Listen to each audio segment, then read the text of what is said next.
guys, or does it work in reverse as well?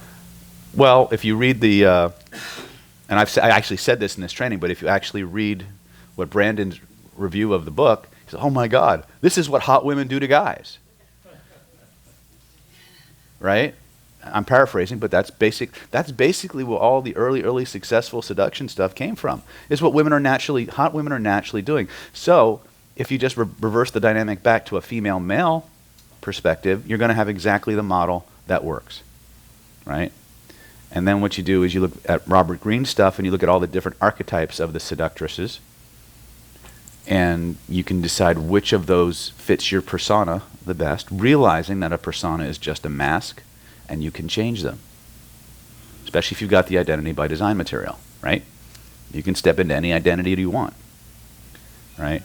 So we talk about foundational skill set, and then we talk about, what's the wrapping? What's it packaged in?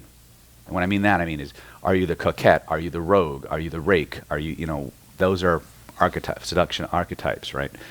What you'll discover, and again, I'm using the classical archetype or romantic hero as an example, is that if you look at all of the heroes that women find utterly irresistible and attractive, there's a formula to it. There's 5 basic characteristics, and every single one of them, every single hero in every single story has all 5 characteristics. The difference is the proportion, right?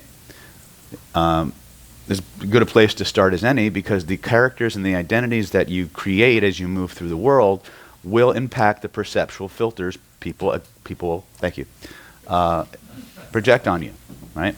I didn't want to use a red one because they don't show up real well. So let's look at James Bond, right?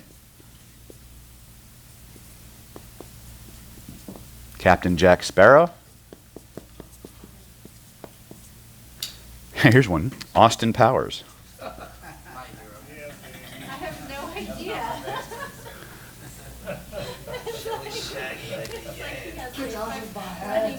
Sam Spade. Luke Skywalker. Captain Kirk was cool. All right. Han Solo. Indiana Jones.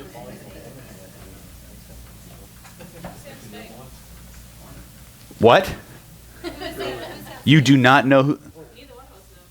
What about Don Juan? All right. Well, let's start with these archetypes. Let's look at them, shall we? Huh? Hell yeah. Hell yeah. All right. Now, the 5 basic characteristics of the classical archetypal romantic hero: adventurous, relentless, / ruthless. They are dominant.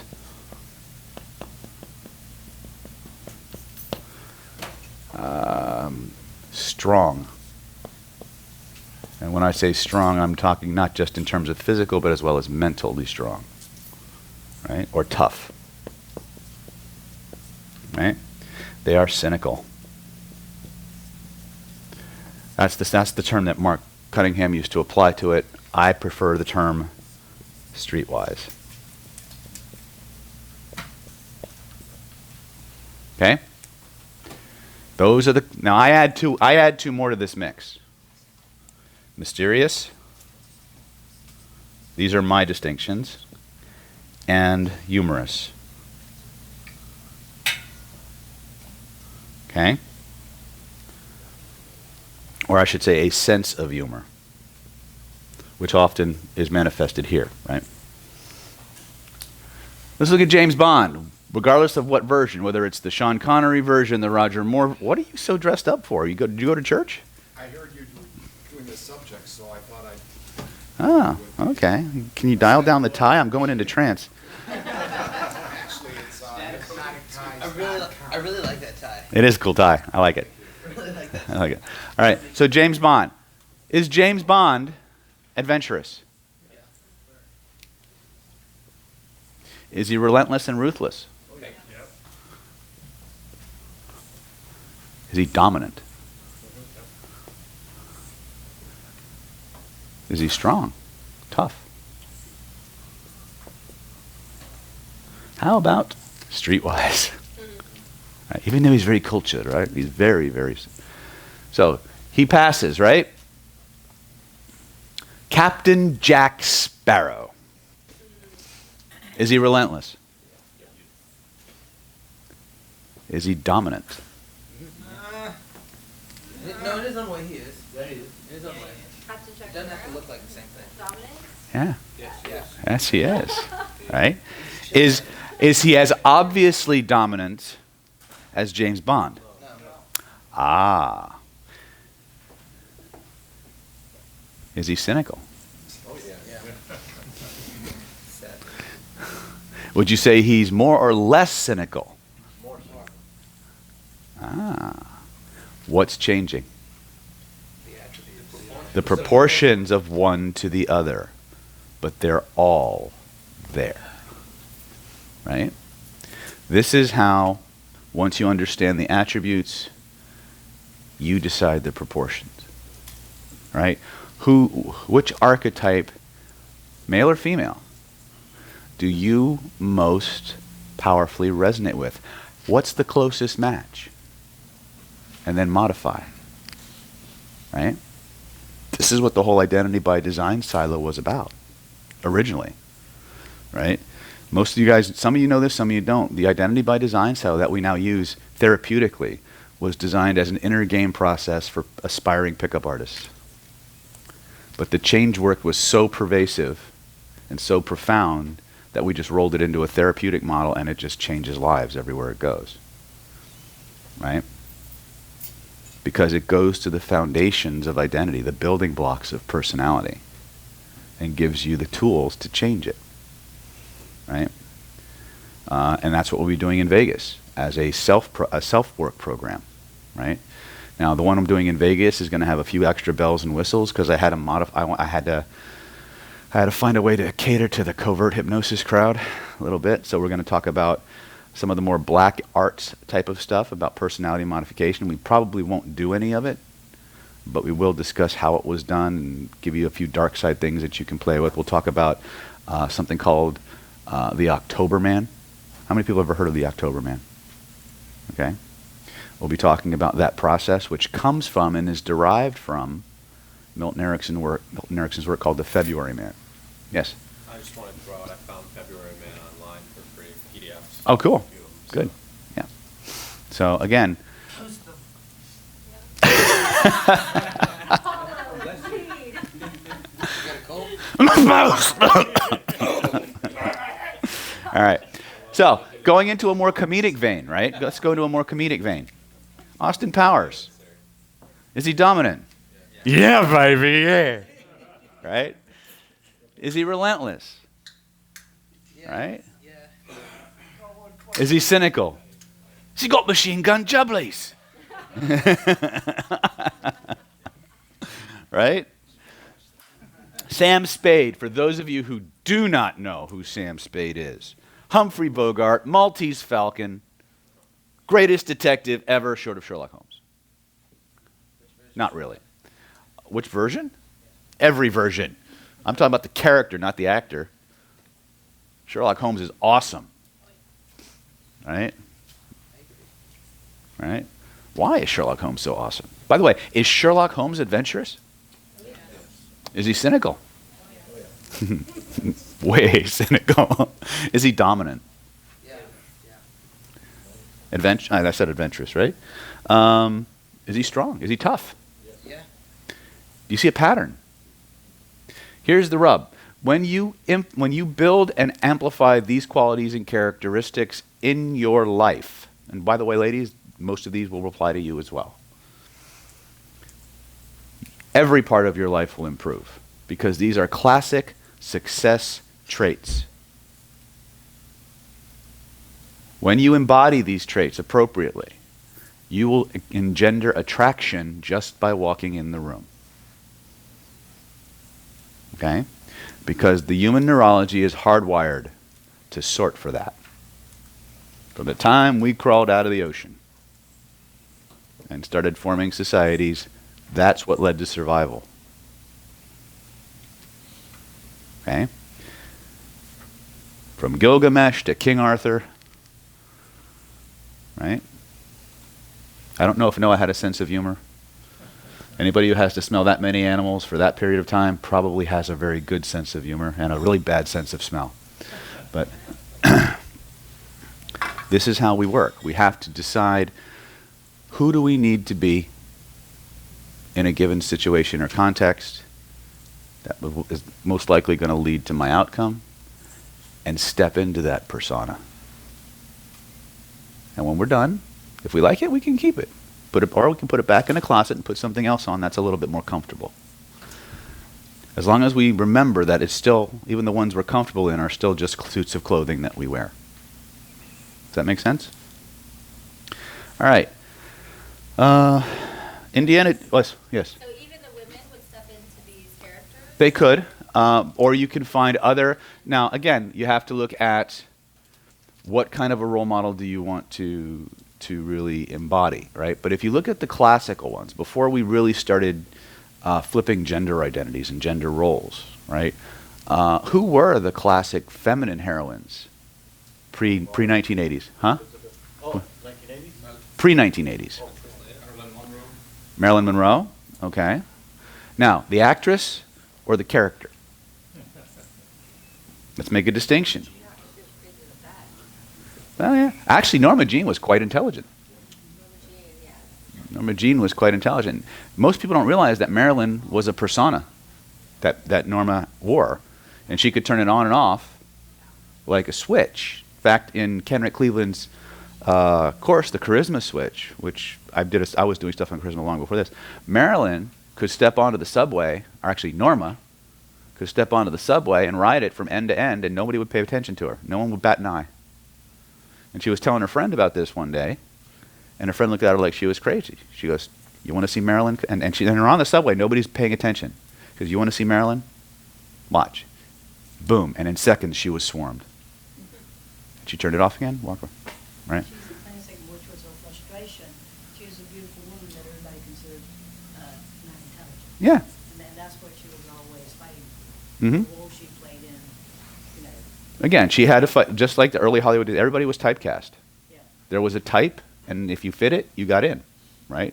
You won't find very many A-listers who broke outside of that mold. Okay? Right? Someone was raising a hand? Yes. I was just thinking, I did this one with Gandhi. Would you say that he fit the... Was Gandhi adventurous? Yeah. Hell yeah. Who stands in front of a crowd of armed militia and says, "No, I will not fight you and I will not move"? Exactly. That's why, yeah. Right? Was he relentless? Yes. Stubborn as fuck. Was he dominant? Yeah. Yes. Dominance takes many forms. Was he cynical? The woman before the 80s was Maureen O'Hara. Maureen O'Hara? I mean, Okay, you talking about the actress or you talking about the character? The actress. I don't know about the... Okay, I don't know the actress, so I can't comment. Well, she did some great movies. I'm sure she did, but what character? She played, her characters were every one of that. Okay. I mean, was every, I wish I could think of some movies, but she did a lot with John Wayne. John Wayne. Mm-hmm. Yep. Stuff like that. Yes. Does it result in when you were switching personas like that? Does it what? Like when someone is in a work setting Mm-hmm. and you can switch on the persona and become one versus the other very quickly. Mm-hmm. Does it result to confusion in your environment? Yes. For a moment. Real quick, to speak to that, you weren't here last Identity by Design where I went into Captain Jack the acupuncturist. Right? Yeah, I put the video. I put the clip on. We were teaching deep trance identification, and I had just been talking about something or other, and I lapsed into Captain Jack while I was doing hypnosis on somebody else for deep trance identification. Right, and the story that preceded that. How many people were there for that? Just so I know. Okay, talk to these people. It was really, and then find the clip on YouTube if you want to see it. You see the back of it, yeah. But what happens is, people will go through a adjustment period, and then they'll stop paying attention if you hold the frame long enough and strong enough. So when I was testing the impact of socially programmed anchors, At that time, I had just moved to Los Angeles, and I was looking for social contacts. You know, I'm a geek at heart, and I was looking for a way to cut loose and explore my wild side a little bit. And so I've always been into role-playing games and the Society for Creative Anachronism and all of these things. So I started looking for an SCA group that had a pirate theme to it. This is about a year maybe before Pirates of the Caribbean came out. I had no idea it was coming. And so I got to know this group called Clan Darksail, and you can still find them, actually. They actually do a lot of Ren fairs and stuff around here and things like that. And I got involved with them and started developing a persona. And a few months later, Pirates of the Caribbean came out, and I found the missing elements for what I was looking for in the character of Captain Jack. My character is not Captain Jack per se, but there are a lot of characteristics that he shares with him, right? And one of the things I was noticing was anytime a trailer came on or Johnny Depp appeared or heard, and Johnny Depp has always been a salivator for most women, right? From 21 Jump Street on up, right? And so I was like, well, what would happen if I just moved through the world triggering that anchor? Right? Just using the characteristics that people associate with him, what would happen? So I just started walking through the world like this. I'd go to the clinic and I'd say, "Hello, love, how are you?" And they go, "Oh, you sound just like Johnny Depp." I said, "No, he sounds like me." Right? And they go, "That accent is so amazing. Where are you from?" "Oklahoma." Right? And I'm walking around in a white lab coat with a stethoscope and a clipboard, all right, in a medical clinic. And these people have known me for a year.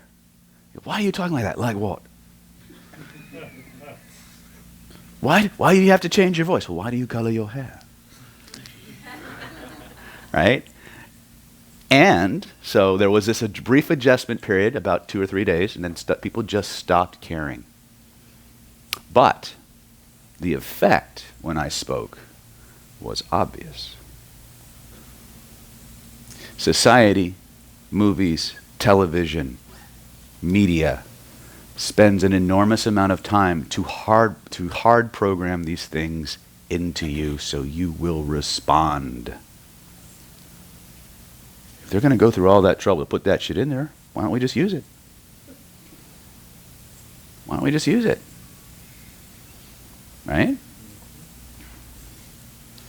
Because when you do, it's huge!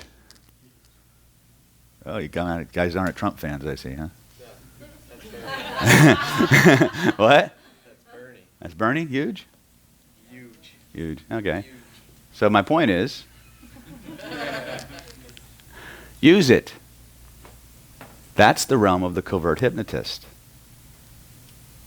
We see the matrix, and we use it. All right? Everything you're being inundated with has one goal: to program you, to front load you, to prime you and predispose you to certain types of behaviors, certain types of perceptions. And it will manage you to some degree, because it's too much of it not to. But as we become more self-aware, as we practice these skill sets, we work in the matrix instead of having it work on us. We get more choice. We get more awareness, right? So Sam Spade is a good classic one. Any of the old John Wayne characters, from Rooster Cogburn to Liberty Valance to, right? These are all classic, archetypal, primal male role models, which, by the way, our younger generations need. We need these. We need, if you want your partners to be more feminine, you have to be more masculine. Yes. Because the overall population of men is becoming progressively more feminized. Okay? And as a good thing as that might sound, it's not. Okay? Because it's creating more frustrated women. We forgot to name one more. Clint Eastwood. Most of Clint Eastwood's characters are extraordinarily masculine, almost to the point of having an extra chromosome. right? That's right.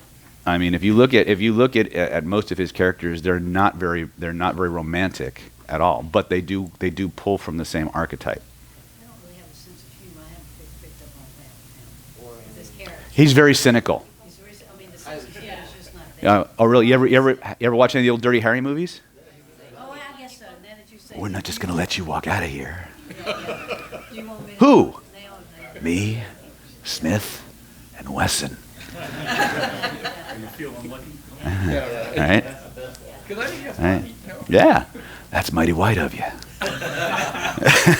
Remember that line? Or when he's getting chewed out by his boss, they tell you you're mouthwashing. Huh? What's that? When he's getting chewed out by his boss in the elevator and he just turns around and tells him your mouthwash ain't cutting it. Yeah. It's your mouthwash ain't cutting it. All he cares about is Eddie Murphy used to do an old, a skit about his mom and about stuff being not big, about eating ice cream up off the floor, and he goes into this mock Clint Eastwood. Why'd you eat the ice cream off the floor? Right? So everyone. Now, going further for females, because there's always been this problem with, well, who does actually qualify as a good male role model? Look at the older ones, like the literary heroes, like Jane Austen. Right? A lot of the Pride and Prejudice books, right, have very strong feminine characters for their time period, right? Right? This is, again, what we want to look at in terms of the qualities and characteristics. Jane Austen was very progressive in terms of her characterizations, right? And that's why her books have stood the test of time, right? In fact, they keep redoing her books with zombies. Right? So, and if you really want to get into the formulas, you need to study romance novels. For a lot of reasons, and especially in terms of hypnotic languaging. Hypnotic languaging, 51% of all books sold are romance novels. That means the entire other 49% is everything else. The Bible, the Quran, right? Reader's Digest, everything else. And this stuff has a formula to it, and it's written in a certain structure. The characters have a formula. There's a great book that Mark Cunningham recommended many, many years ago. It's a book of essays written by female romance writers. It's called Dangerous Men, Adventurous Women. And you can extract the formula, right? Okay. Dangerous Men, Adventurous Women. Is that archetype? Huh? Is that archetype? They're in there. You'll have to.